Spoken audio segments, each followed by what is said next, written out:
Welcome to the Winning with Shopify podcast. This is the podcast to help you scale your Shopify store into a money-making machine. This episode is brought to you by Retention.com. Retention.com helps Shopify stores make more money by growing their email lists 20 times faster and sending 10 to 15 times more abandoned cart emails. Want to learn more? Check out Retention.com. Book a demo to get 2 times more audience credits for the first 60 days. Now, over to your host, Nick Truman. Hi everybody, and welcome to another episode of the Winning with Shopify podcast. For anyone that's not tuned in before, welcome. My name's Nick. You're tuning into the wrong episode, if I'm honest. To have your first listen, this is the end of a series. We've been doing 3 months in partnership with the guys at Retention.com, talking about retaining customers, building lifetime value, and also generating more sales from those existing customers as well. I'm delighted to be joined by a very special guest today, who I'm going to introduce now, and then we'll dive into what we're talking about. His name's Adam, and he is the founder of Retention.com. So Adam, welcome back to the show. Hey, Nick, I'm happy to be here. And I'm happy you've been talking so much about retention. As you can imagine, it's a subject that's near and dear to my heart. I hope it is, because it's where you work all day, every day, and you put your blood, sweat, and tears in. So it's good to hear. Yeah, good to hear. I mean, it's important. I don't think you could find a single person who owns a Shopify store who would disagree with that statement. Retention is important. And then, what a great name of your company, Retention.com. If for every single person in your target market, they couldn't refute the statement, retention is important. Yeah, absolutely, right? Absolutely. And remind That's us. great marketing. Yeah. I think you told us last time. How much did that domain cost you guys? $800,000. It was very $800,000. There we go. Yeah. And you're over it now. Hey, man, worth every penny. We're experiencing this out of body meteoric growth, and if we were called Get Emails, we would not be. Yeah, absolutely. I just know it. Absolutely. I just know it. It's like a. I can't describe how this is happening and working, but I have this sort of picture in my head of there's viscosity of water, right? Or liquid, right? And there's thick liquid, and then there's thin that flows very easily. It's it's like a name like Retention.com increases the viscosity of word of mouth, right? It makes somebody some orders of magnitude more likely to want to know what it is and then repeat it, right? It's this, I describe a lot of things in business like this. I've never run an A/B test in my life. Nice. I'm serious. Well, the problem we've got for everyone listening is Adam's made a few statements that I'm going to weave into today's conversation as well. A few statements before we hit record, so we are going to get those in. But Adam, look, if anyone's not heard of you guys, I know what it says in the tin. You guys help Shopify Shopify merchants retain their customers.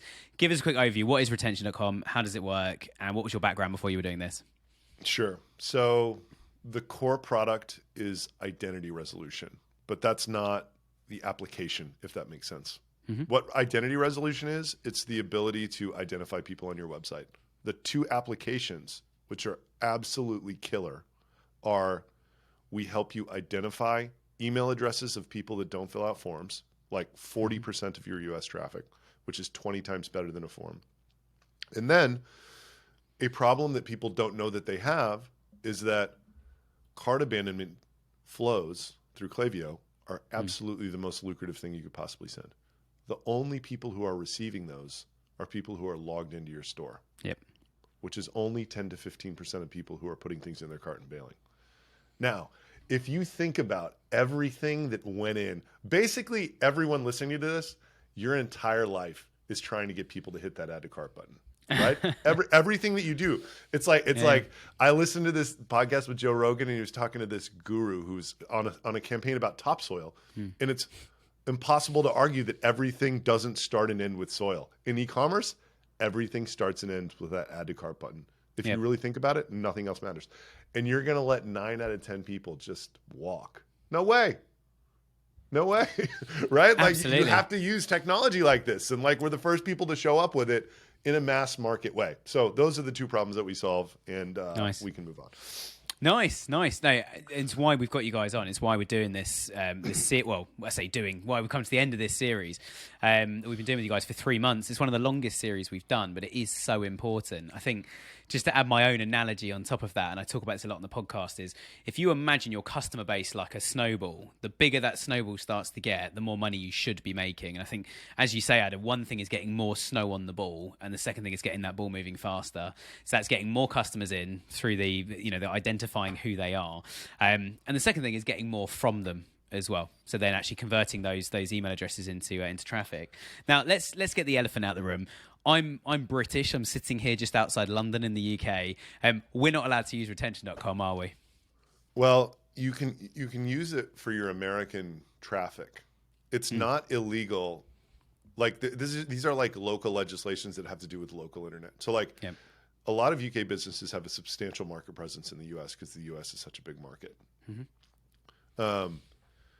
You are totally fine. And by the way, like you need to do your own legal work. Like I'm not, I'm not a lawyer. Like I always like to say that when I start like yapping about compliance and legislation. I'm not a lawyer. Do your own legal work, but like you can go to retention.com/legal and check out the laws in the US, which is the only thing that applies to us. But IPs are ring fenced. Every email has a US address. We will not give you UK emails. You can use it for your US traffic. You can't use it for your UK traffic. Yeah. So I mean, it wouldn't do anything if you put it on a UK website. It wouldn't do anything. Yeah, you just come back and say, I have no US email addresses to give you. Yeah, absolutely. Yeah. Exactly. Nice. Well, look, I said we'll do a little intro and then we'll come on to what we're talking about today. So for everyone listening at home, we are going to go back through probably 6, 7 of the episodes we've had over the last 3 months. We're going to go back through a few and I'm going to ask Adam some questions about those as well. So I'm going to reference who we had on and what we were talking about. And then Adam, I'm going to hit you with a question as well. We're going to have a little discussion about something. The first one I want to flag is Purple Mattress. So we had Chris and Dan on who used to work at Purple Mattress. And Purple Mattress is a business in the US that just scaled like crazy. It went from very small to very big within, I think, about 3 or 4 years' time. I think they were both there for about 5 of that time. But my question really, Adam, is taking a product like a mattress, I mean, it goes without saying, you're only going to buy them once or twice every 5 years, depending on how many beds you have in your house. And even then, unless you have people sleeping on those beds all the time, you're not going to change the mattress. So we call it a one-time purchase. And also, when you change the mattress, you're going to go back to the same company? Probably not. What are some of the things you guys do, or some of the things you see merchants doing, some of your clients you work with a one-time purchase product? What's an important thing to do to, A, get them to buy, and B, add as much value as possible throughout that process? Yeah, so I think we're retention.com, right? We have 2 applications that help brands with retention. It's actually not what I consider the most accurate description of what retention for e-commerce is, like what we do. It's higher in the funnel. You know what I mean? Like our stuff is it helps you with pre-purchase. But it's like website retention. It helps you with slippage related to you driving traffic before it buys and sort of capturing that. So like for these mattress guys, like, I mean, you know, what is it? You need 7 brand impressions to like get somebody to purchase or whatever. Like they have 2 choices. Either they keep buying it from Facebook, or, you know, we can give them an email and they can like nurture them over email and Facebook and it'll go twice as fast. And then they definitely have people abandoning carts. There's no question about it. Yeah, absolutely. Who are not logged into their website, like 1,000% yes. So in terms of how our product applies to them, I view it as the same as any other e-commerce business. They're trying to like capture this like middle of the funnel, you know, and make it just work a lot better, quite frankly. So like if you look at Yotpo, have you ever, you know Yotpo, right? Yeah. They sponsored our podcast vendor as well. So. Yeah, right. So like they have 6 products related to what I would consider more pure play retention, like loyalty, rewards, you know, reviews, things like that, right? Yeah. I would say for Purple, I kind of agree. Like if you're only going for one purchase, like all of that stuff, like I might concentrate elsewhere. Like I think it's really important to have reviews. Like, you know, everything, I think they're dead on. It's like, of course, you know, you're not going to try to drive someone to buy a second mattress unless You're like these Aaron Spivak, they're the Canadian guys who had Hush Blankets. Oh, I'm sorry, it's not even. They sell mattresses now. But like, if you created a sleep suite of products, then 1,000,000% you want to drive retention, right? So like, look, if all you're ever going to build and sell are mattresses, like I think they're dead on. But like, I think that anybody, there's a reason these Hush Blankets guys started making mattresses and pillows and everything else. It's like a tangential, completely adjacent, solving a similar problem, like line extension, I think would make sense at some, whatever. It's not my business, but that would be the only case in which I would think heavy investment retention makes sense.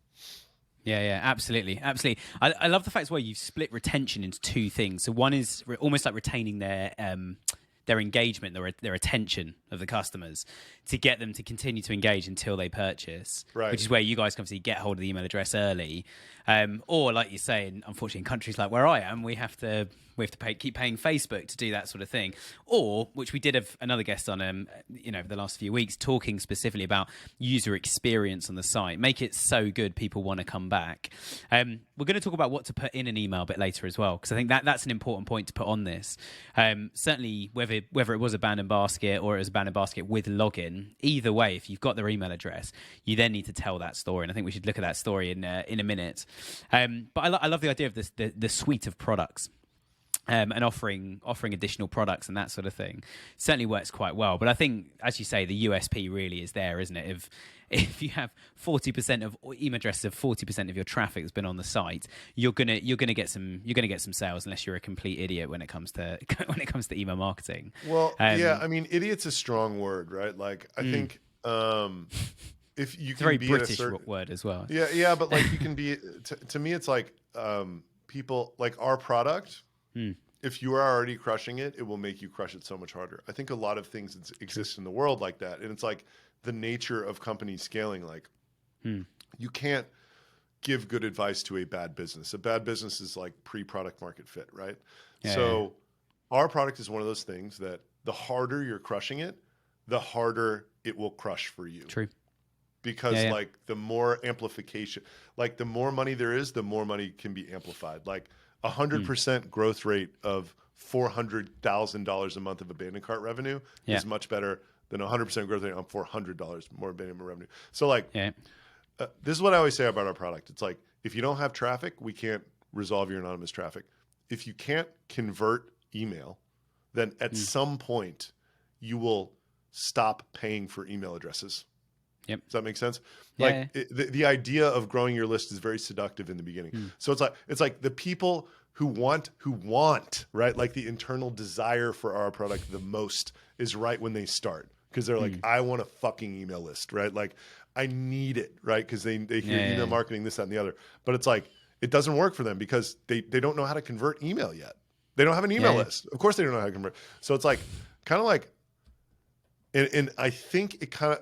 The shocking thing to me, these Portland leather good guys who you're talking about, like, we'll come on to them in a minute. But like they were a weird case where they were spending millions of dollars a month on ads, and they had a 30,000 person email list they were sending to once a week. Like a company like that, like they usually have, like we see 1.5 million, 2 million active on their list, maybe 6 million total, something like that. Like. They're an anomaly, but like generally I feel like there's email marketing's preached enough in the D2C world that like by the time people have this thing really hammering, they know, they've dialed that has been part of what got them there, if that makes sense. It's weird that these Portland leather guys got there totally on ads. It's odd. We'll come on to them in a minute, because there's a lot of interesting things about those guys. But the thing I'll flag quickly, and you've hit the nail on the head, and this is not just retaining customers or even Shopify, is when you're looking to scale up a business, you spoke about making sure the business can be scalable and the scalability of it. If you've got a problem or you're making a loss right now, you're going to scale that thing. So like you say, if you can't convert email right the way through to if you're making a lot of financial loss, and I've had so many businesses that have approached us as an agency and said, we need more customers. And we're like, no, you don't. You've got a problem here. Your margins are 10%.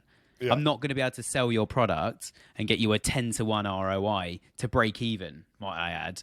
And we've got other clients where like we're making them a profit or they're just above break even. And Google Ads, like we are sweating over this for them. Like we're making this thing work really, really hard. Yeah.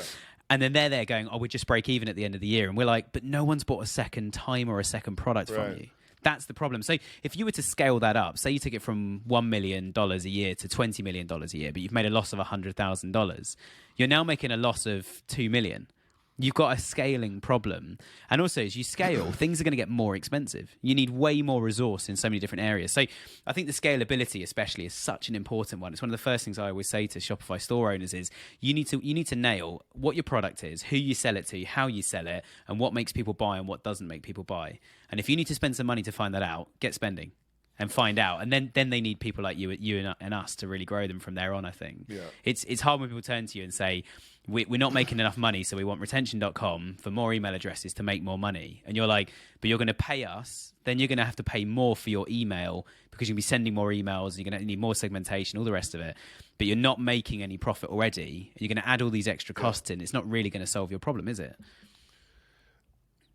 I think there's a bigger thing going on in this whole conversation, right? Like, I had okay businesses until 6 months ago. They were good, not great. I think that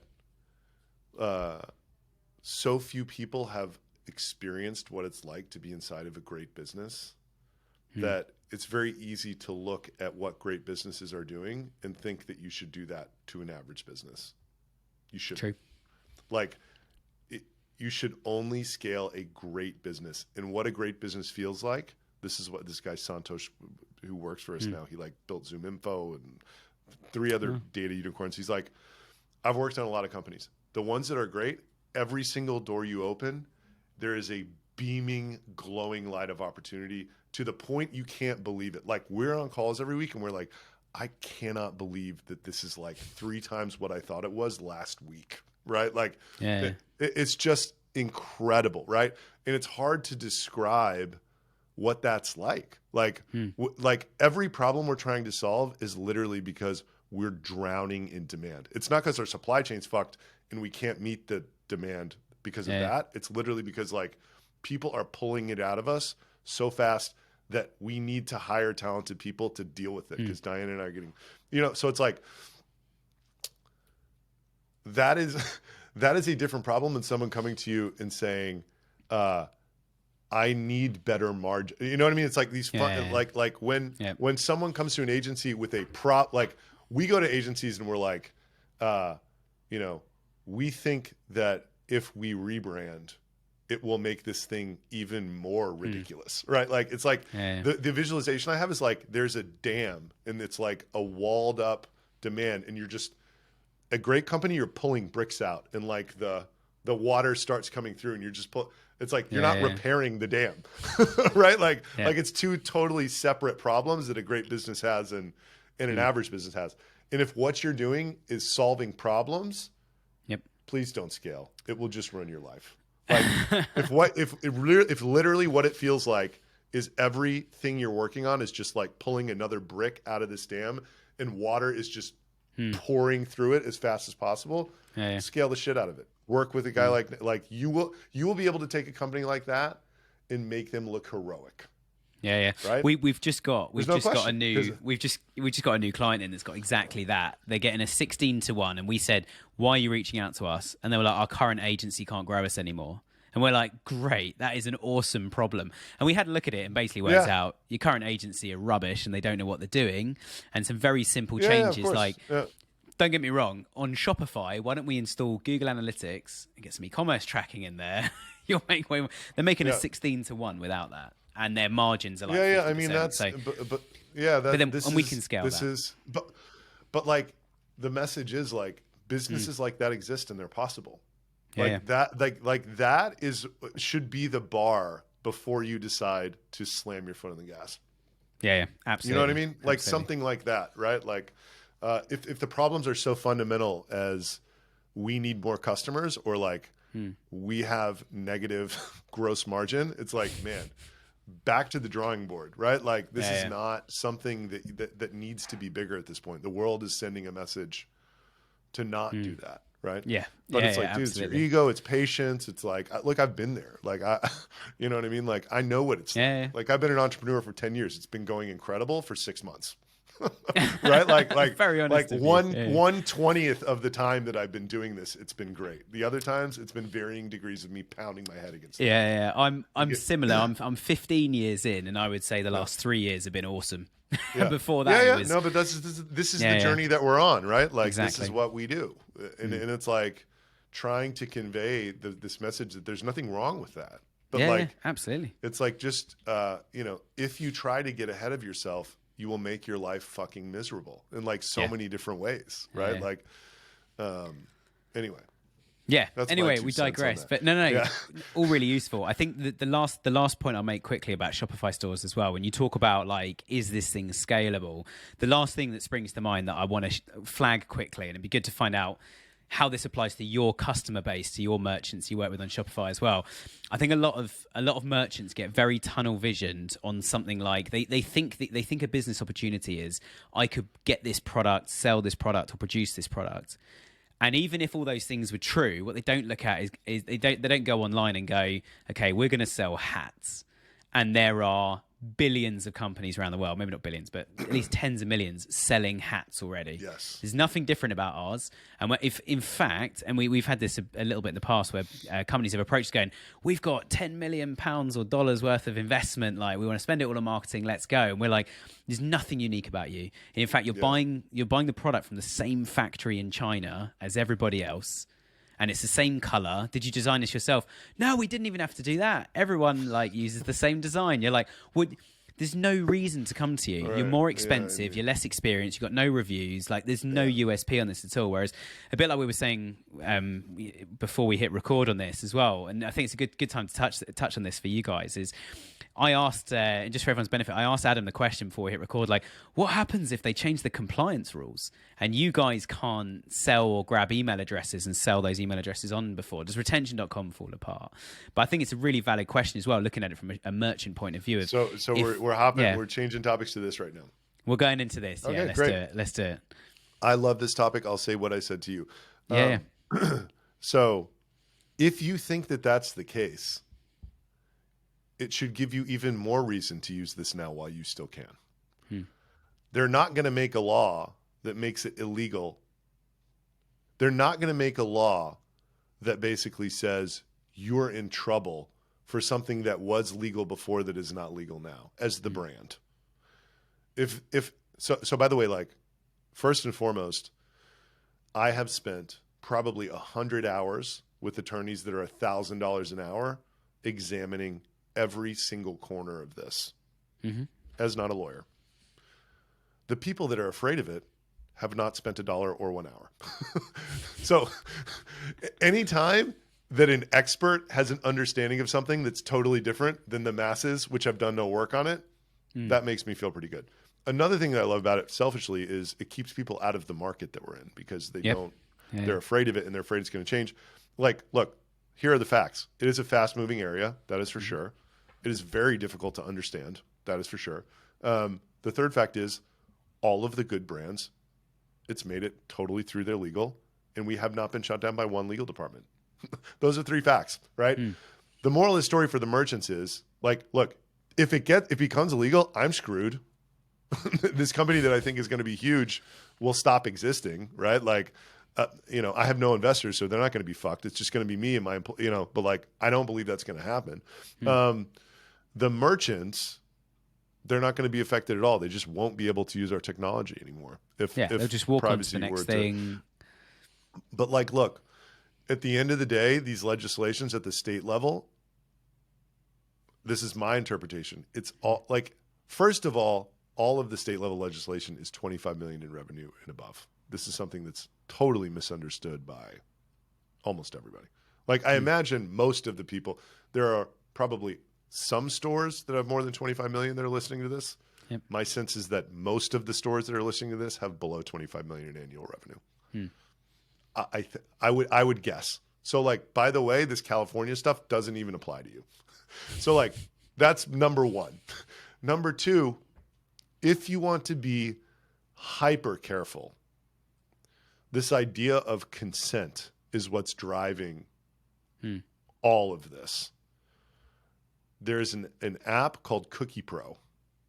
It's OneTrust is like the leader in navigating through software, this compliance. They have an app called Cookie Pro, which probably listeners may have on their website already, where it gives you sort of like, tells you about cookies and hitting accept.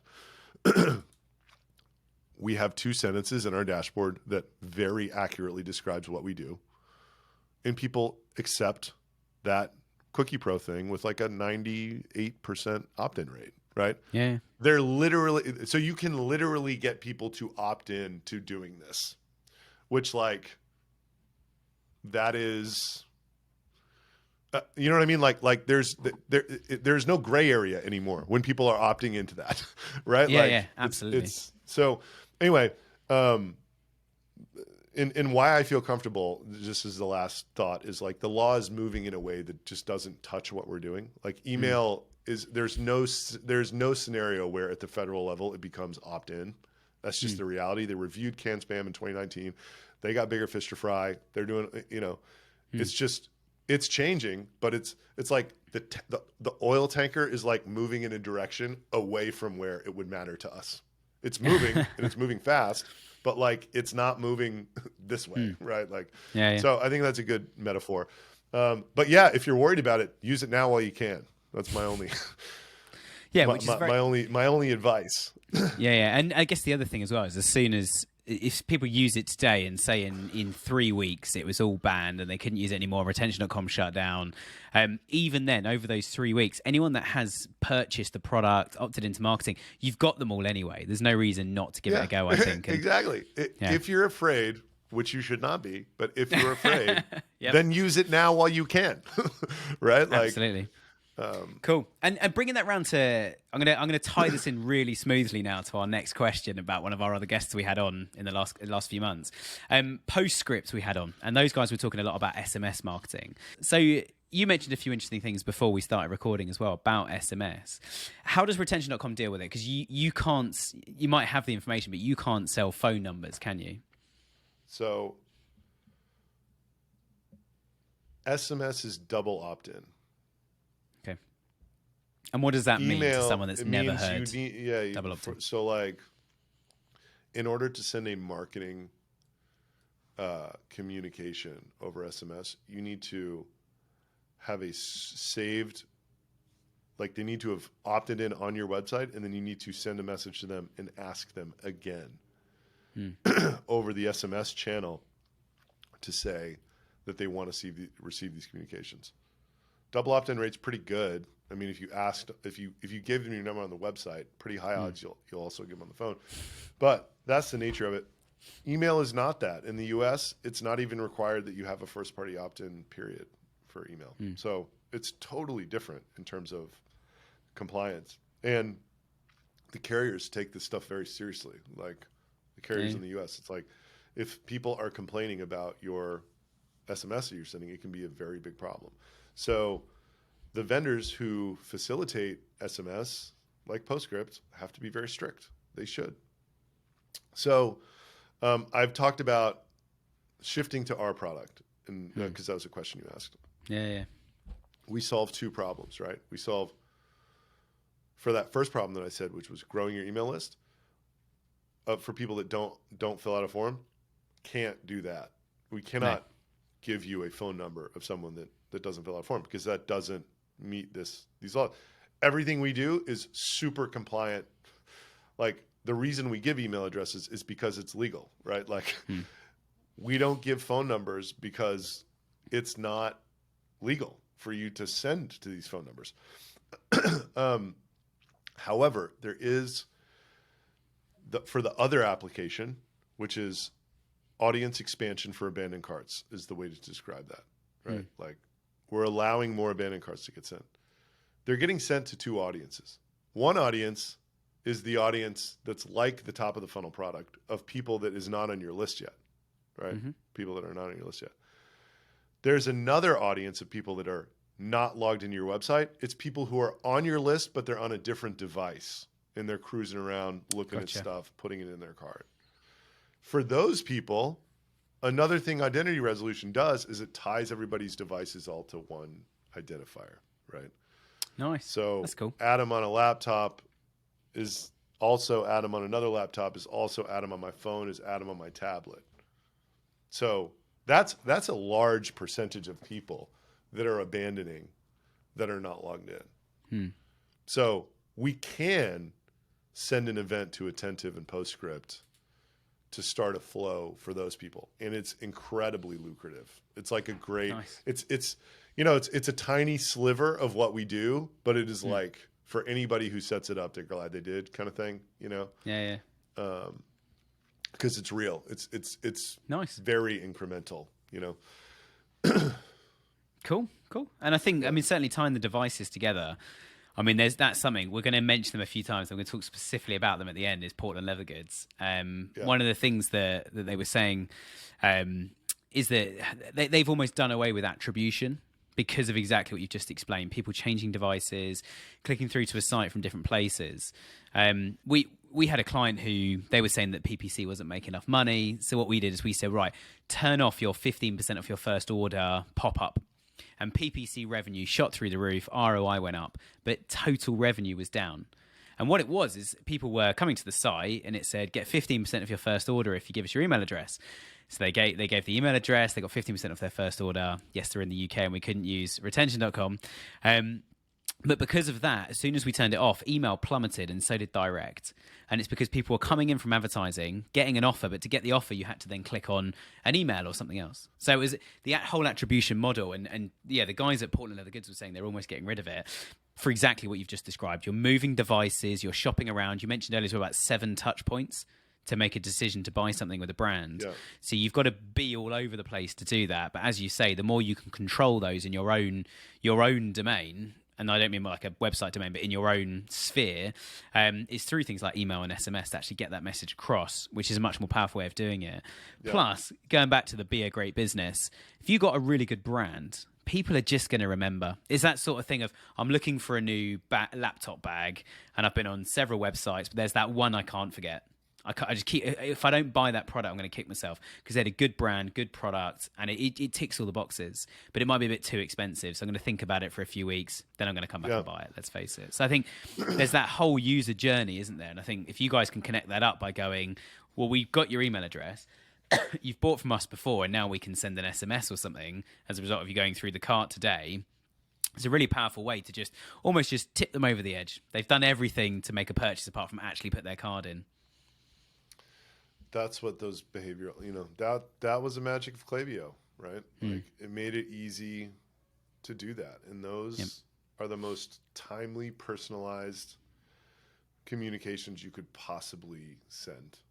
Anytime somebody's like, aren't I emailing these people too much with these flows? It's like, if you want to cut back on batch. Like, every flow that you can send, and you don't want to send somebody a category abandonment if they're abandoning to a product page, if they're abandoning, you know what I mean? Like you can't, there needs to be some, only send them one a day or something, but like hit them at every point they could possibly leave down there. I mean, it's just the best. Yeah. The best and on that, we had a lovely English guest on, Janice from Look Fabulous Forever. And one of the best questions I asked Janice, I think, is one of the best questions they've ever asked a guest, is Janice said they've got a 50% email open rate on their general newsletters, 50%. And I said, well, are you just sending like a monthly email? Do you build a lot of suspense around there? She said, no, we're emailing every single day. So I asked, how do you come up with 365 stories to tell? So these are the people that have purchased from you. And obviously we spoke a bit about segmentation and some other stuff. But I guess the big question for you, Adam, is if someone has come onto a website and they've done the ban and basket, or they've been on the website and they've looked around and they've not purchased anything, you guys have provided the email address and they're going to email them. What are some of the things you should actually put into that email? Because it's not as easy as just sending an email going, here's a product. They're not just going to, some might, but they're not automatically going to buy it, are they? Okay, so is the question generally, what should someone's abandoned cart look like? Two-parter. One is that. So what should you put in an abandoned cart email? And the second question is, if there's not abandoned cart, they've just been on the website and haven't purchased, what kind of content should you be thinking about putting in that email? So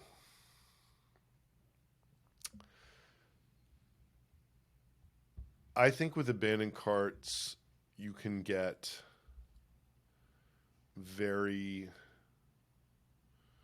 complex with this journey if you want to. Mm-hmm. Come back for 15, it's like the best practice.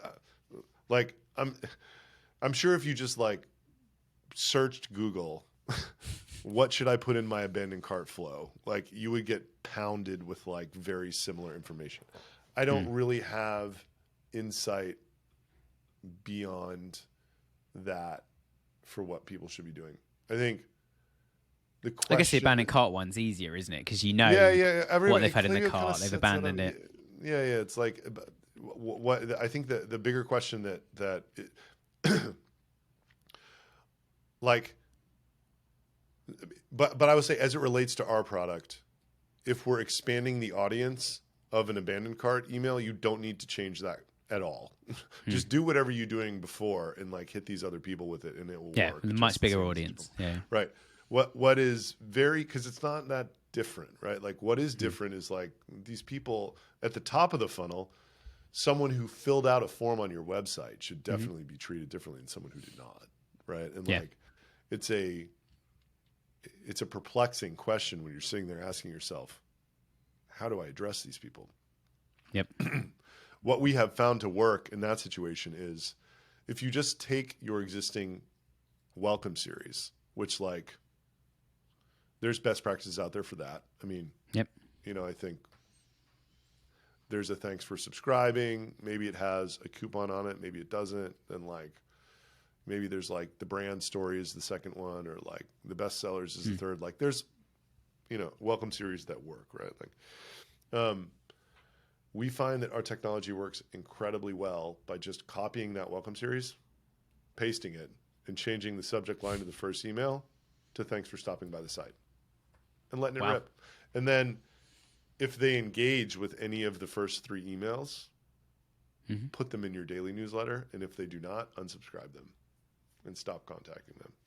That's that's been working for over 3 years, like a nice charm.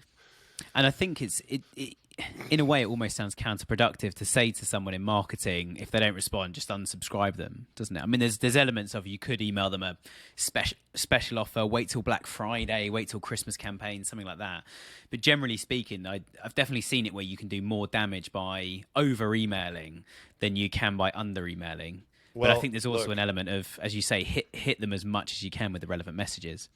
The guys who are the best at emailing, especially in this, if you want to call it a gray area of, there's all shades of ways to email people who did not explicitly give you their email. The people who are the best at it would tell you at high volumes, it becomes a game of nurturing this body of engagers that you have. And the faster, it's about creating a high velocity situation where you're pulling out people at some threshold who are not engaging, and you're putting people in as a small percentage of the total body of emails you're sending out. And that is how consumer cold emailing works. Did I just lose you? Yeah. Yeah.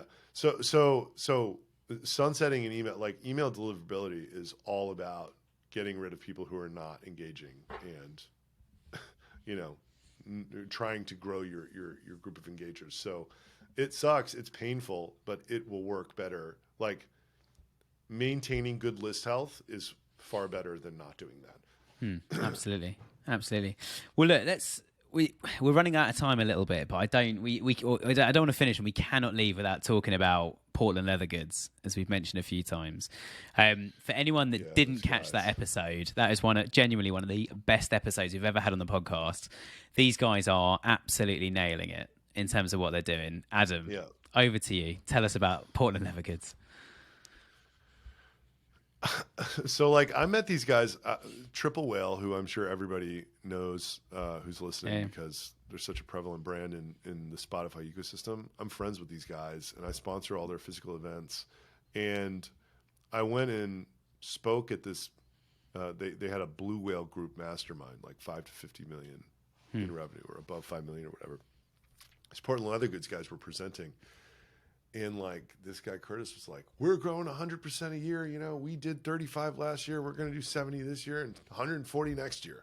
And like this, and like then his team, his email guy and his ad guy, which McCoy was the one who was on the thing. Like, just like what they were saying, you're like, oh my gosh, like you guys are so smart. And you know, I don't know what it like. The interesting thing about them was they just want to go so hard on stuff that's working. But like kind of what I was saying before, it's like in order for our product to work, we need to be supplying you with a very small percentage of the overall flow you're sending out every day. The strange thing about this dude or these guys relative to every other brand we've ever seen is they're like very large from a revenue standpoint. They're very large from a traffic standpoint, but they were only sending out like one email to 20 or 30,000 people every week. And we could have given them like 50,000 contacts a week, you know, it's just, it was a weird imbalance. And these guys just want to keep crushing it as hard as they can, right? Especially into Black Friday. Curtis is just sitting there going, go, go, go, go, go. This is working. Go, go, go, go. And I'm like, I'm not going to let you guys blow yourselves up. Like the worst thing that can happen to me is if this like really up and coming brand is going around telling everybody that like we blew their Klaviyo account up. Right? So anyway, I have a great relationship with these guys. They're just phenomenal customers. They're so smart, but it was a really interesting thing that kind of relates to like one of the other, conversations that we were having earlier in this talk. It's like that you need to be crushing it over email for this to like, for all of this stuff to work really well for you, you know? And like these guys were crushing it, but like they were very novice compared to like how developed their business was and everything else in the email department. I mean, just they're so good because they're so smart and they're so thoughtful in their, you know, the energy of someone who is crushing it that hard. I mean, you can't stop talking about it. Like, you know, like you hear it from me too. It's like, man, like, it's just like so awesome to go into work every day. Cause like I'm focusing on this and it's just giving me so much back, you know, like the response for what it's like, we're doing something that the world very clearly wants. Right. No, I as I say, I found the conversation with them absolutely fascinating, and I couldn't hit the stop button late enough when we got to the end. I think I have spoken to McCoy. He's going to come back on in the next couple of months. We've got a slot in mind for him. So McCoy, if you're listening, we're going to have you back. Oh, that email wasn't a joke. But yeah, I think the thing that they're doing, and if I could highlight one thing they're doing well, it's not necessarily even like they've got the coolest email, they've got a really cool product. It's the one thing is everything. When I was talking to those guys, the whole business works in an ecosystem from, okay, we're going to have some problems getting hold of stock and product. What can we do? Oh, actually, we can use a waste product of the meat industry and the beef farming industry. We can use a waste product to make a really high-end product, which means we can get hold of it really cheaply, which means you won't be able to find a better price online than from us. Okay, you know, I was saying earlier about USPs. Right. They got their first USP. Second thing, if you come on our site, we're going to send you good emails. And the thing they do that I love is, it was McCoy, and also they had this email chat. I think his name was Nick as well. And he was saying that, Dan, that's it. Matt Fay? Matt, yes. Yeah. Matt, it was Matt Fay. Yeah. I remember now. He's wearing a shirt in the thing, a really cool shirt as well. But Matt was saying that he just keeps testing. So he goes through this whole process of, okay, let's send an email out. Right, that didn't get very much traction. Let's just change one thing. Oh, we've got loads of traction now. What was that one thing we changed? One of the biggest things I learned from him about email as well is, rather than just like, you know, we were talking earlier about welcome flows and things. That's one type of email. One, though, is that kind of weekly or monthly campaign email where they've always got a story to tell. They've always got a new product, a new thing to push. And in each email, he said it will actually take him 2 or 3 days to send a single email, because he'll create the version 1, he'll send it out to like 10% of the audience. Then he'll make version 2 based on what he learned on version 1, send it out to the next 10%, and then learn from that and send to the next 10%. And what he's often doing is working from the lowest priority customers to more like the VIP ones at the top, and slowly working his way up.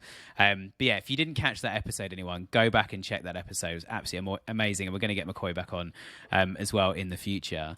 But look, I'm looking at the clock, Adam. Let's bring things into close there. It's been an amazing 3 months. I want to say a massive thank you to you for coming on the show today, and also to Retention as well for sponsoring, getting involved, and being so proactive with us. So yeah, huge thank you from me and the team. Yeah, thank you very much. It's near and dear to my heart, this topic. So amazing. I'm glad we did it. Cool. And if anyone's listening, want to check out any of the episodes, they're live indefinitely. So it's the last 3 months. It was December through till end of February. Check out any of those episodes. If you want to reach these guys, retention.com. If you're not based in the US, there's still an opportunity to use their tech. So why not reach out and have a chat anyway? But thanks a lot for listening. Next week, we have a brand new series that's launching as well. I'm not going to tell you what it is. You've got to listen to find out what we're talking about next week. So hope to keep you guys with us. If you haven't already, please hit that subscribe button. And thanks again for tuning in today.